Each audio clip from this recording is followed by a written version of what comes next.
So we are very interested in neurochemical function. So one of the popular ways of thinking about the brain is as a computer. And I think that that's aided in part by the fact that brains have electrical signaling, and it's sort of tempting to think of them as a little bit like transistors and wires. But we also know that the brain has a very well-developed chemical dimension. It uses chemicals that in some cases pass between neighboring cells, but in other cases actually diffuse more broadly around the brain. And kind of understanding better that chemical dimension of the brain is a very serious interest of ours. And so we've worked for a number of years on sensors that can be detected by MRI and that reveal aspects of chemical signaling. So we've worked in particular with an MRI dopamine sensor. Dopamine is the neurotransmitter that's commonly associated with reward and addiction and pleasure. And we've used the dopamine sensor to map aspects of dopamine signaling in the living brain, and that's something that wasn't possible before our technology. Now, the tools that we've made so far are not applicable in people. This is useful for basic science, but I do think that there's potential for studying, let's say, clinically important conditions in animal models, and that's one of the areas where our tools, I think, are important. So many of our tools are molecules that we have synthesized. They begin their life in an Erlenmeyer flask. And they then passage into cell culture and into rats and mice. And we've focused on both the chemical side of that and then doing initial basic science experiments in animals.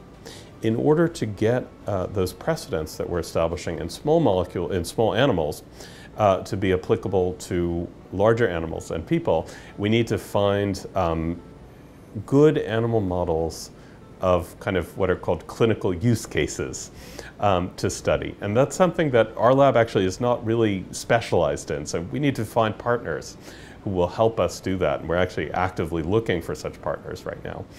And we need to do that initially probably in small animals like rats and mice, but also in larger animals where we can solve the kind of unique problems of getting drugs and our imaging agents basically are drugs to work in large circulatory systems and large organs.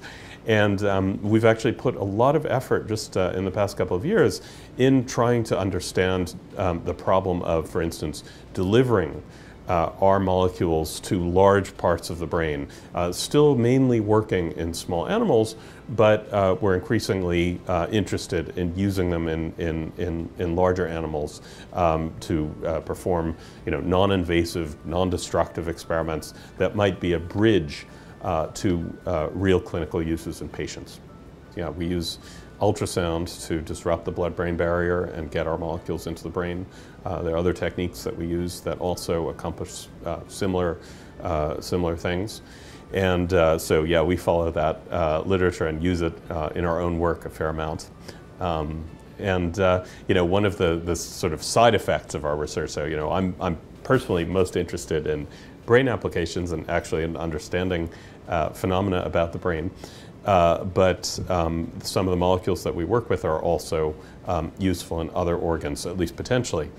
So for instance, I talked about calcium imaging. Calcium signaling is ubiquitous in the body.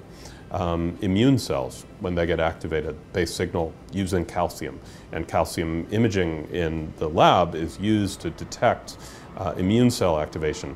The heart consists of muscle cells that all experience calcium fluctuations as the heart functions. And so we think that our calcium probes could potentially be useful for mapping heart function and heart dysfunction as well.